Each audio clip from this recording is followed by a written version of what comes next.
Hello my people, you all welcome back to my channel. Thank you all for tuning in to listen. Guys, Senator Ndume don scatter table. He reveal a lot of secret wey be say Nigerians no know.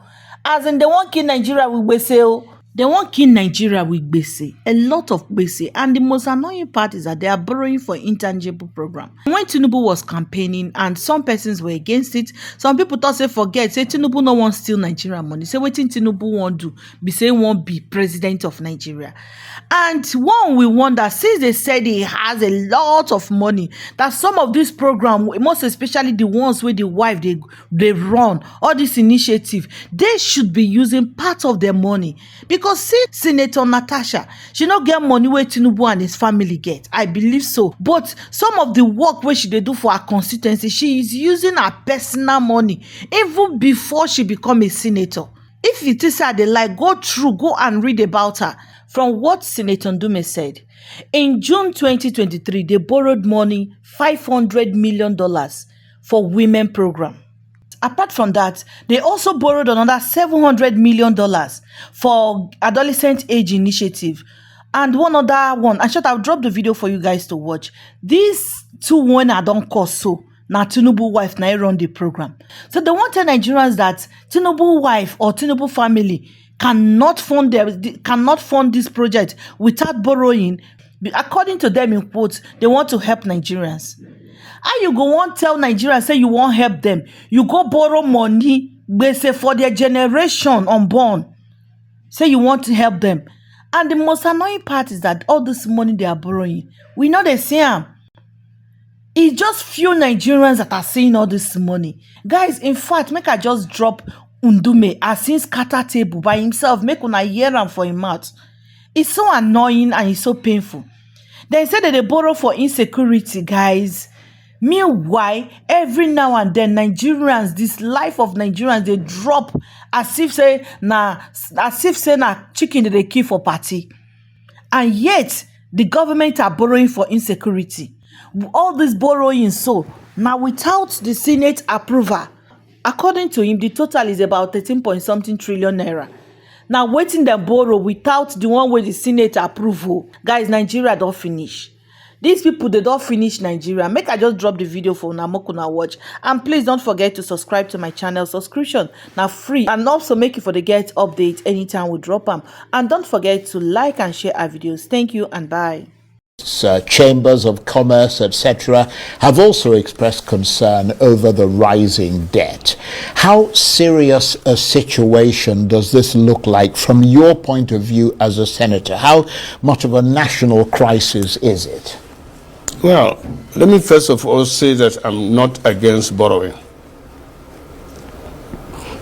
Even the greatest countries in the world, America, Japan, China, all are big borrowers, but they borrow for physical, tangible, and accountable projects that you spread and pay over time. But my worry is not even in the borrowing, it's what you borrow for. Let me give you quickly a rundown of what I checked. You see, in June 2023, $500 million was borrowed for women program to scale up what they call NPWPLC. Can you see that? Can Nigerians see it? Where are the women? Then on June 23rd, the same day, $800 million was borrowed to cushion the impact of high petrol prices after fuel subsidy removal. How? Where? Then, on September 23rd, 2003, under the same government, $700 million was borrowed again for Adolescent Girls Initiative for Learning and Empowerment. Then, on December 23rd, the same thing, $750 million borrowed through what they call renewable energy scale-up. Then, June 2024, $1.5 billion was borrowed to support Nigeria's reform for economic stabilization to enable transformation. That one sounds very spurious, I have to be honest. Okay, you see? Then in June 24th, $750 million again was borrowed for immediate financial and technical support for efforts to stabilize economy and to scale up support to the poor and most economically at risk. Then on Well, September, they would argue, that particular one, that they've been making payments to a lot of poor people. where are the poor people? Some of their cash transfers and things like that. Look, whenever you're doing something, if it is true, somebody will come out to say thank you. But are these loans, are they approved by the National Assembly? I mean, do they pass through your Senate for No, approval? what passes through the Senate so far as this is these are itemized. Right, the bulk of it passes No, the bulk, through. you don't pass the bulk, you pass the itemized. If, for example, Right. before... So were all these itemized No, things no, approved? not to my So you're knowledge. saying they're extra? Not to my knowledge, Because not I know extra. that Because such amount, there was the medium-term expenditure framework. Right. It's something that they bring and we look at and maybe approve it, but that is not to say it's a blanket. So you're saying approval. these things are have bypassed the National Assembly? That is it so The far. reason I say that is that I know that in November 2024, the Senate approved, like, I don't know, 1.7 trillion naira or something to that effect that the government had requested, which is like several... No, it's not. Charles, point get something it billion clear. Before you dollars. pass the budget annually, there's the midterm expenditure framework Right. that must come before the National Assembly for approval. These are the things that the government is anticipating to spend, but that is not to say that even if it is approved, it's a blanket approval. No. Right. Every item, every of this must be accounted. Yes, Right. no, because you need to ask questions. How are you going to do that? How is it important? And when is the money? What are the terms? All these things are supposed to be discussed first before you engage in it. That is the National Assembly approval. But as I said, when you total these borrowings, the figure I got here is about $9.45 billion, which translates to about 13 trillion. And as I said, I mentioned most of them. These are items that are either intangible, those items are not, it has nothing to do with infrastructure. I would have supported, for example, that the country is borrowing even more than that to build our infrastructures, to build railway, Right. to build our But you're roads. saying that these things that you're mentioning, Yes. they're not tangible things They are not that tangible you can things hold on that you can hold on to. Right. And these are things that you pay in the next 40, 50 years. Yeah, that but you- time we are gone, our children will...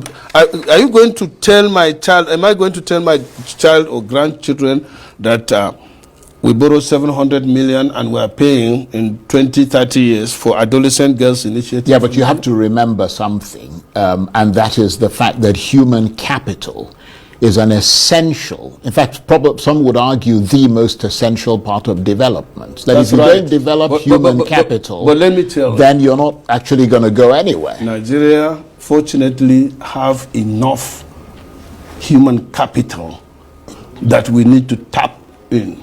Remember, Charles, including yourself, you only don't provide service in Nigeria, but you also work. You're always pointing me. I don't understand. No, I'm but going to because you are have to the, go after the you closest personally person then. to me. You are serving in Nigeria as one of the best journalists, and because of your performance, you are working with the BBC, isn't it? Or you go part-time there to provide service with other organizations. We have the human capital or human resources, so to say. It's just to harness it. Let me ask you this. Do you believe that you are acting in accordance with your best principles as a senator and a member of the ruling party by these whistleblowing actions that you're taking, and that you are preserving the rule of law in Nigeria?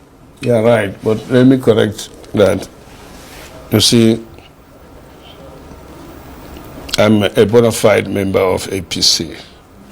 In fact, one of those that signed onto the initial formation of APC. And Nigeria is my country. And as I said, I don't have any other country. Well, you've made that point emphatically, and I always get worried when you start going in that direction. Because I promise not to touch you again. But let me ask you, because we're running out of time. Time has been galloping ahead. I mean, how does all this, because I remember, I noticed you mentioned somewhere about 2027. Does all this play into 2027? I hear them talking about 2027 all the time, but for me, I'm not. I'm talking about today and at most tomorrow. I'm 65. I thank God for my life. All these people shouting about 2027, they don't believe in God. Because 2027 is a year ahead. And we don't know whether Ndume is going to be alive then or even the president. And they are busy shouting about 2027. Yeah, they have not finished. Wait now, we have not finished with the mandate. We are just 2 years. In fact, until next month, the president is not 2 years old. And you are talking about 2027. Let him finish. By the time the president is performing very well and Nigerians are happy, nobody will come and start talking about competing with Mr. President. It will be automatic. But as it is now, they keep on talking nonsense as far as I'm concerned. Because, as I said, 3 things will determine whether this government is going to succeed or not. 1 is security. 2 is welfare of its citizens. And 3, that is related to the welfare, is the economy itself. If it is not performing, then you can go and be talking nonsense. It will not work. Let me ask you a final question. Why does it appear to be only you, of the many senators in the National Assembly, including members of the opposition, who draws attention to these alleged excesses? Does that suggest that all the others are complicit in these violations? No, that is not. I'm Mohammed Ali Ndume. God created me differently, and I'm going to account for my actions. If everything is to go the way I want, there would have been only one person in the Senate, and that's me. But that is not. So we have 109 of us, different senatorial districts, different makeup. God does not create 2 persons at a time. So I cannot speak, and I cannot say my colleagues, but let me tell you, I have the support of the people, including my colleagues. The only difference is that they can't come out and take the bullet the way I do. They don't have the guts. They don't have, not that they don't have the guts, but they are always thinking that something will come. No, not me.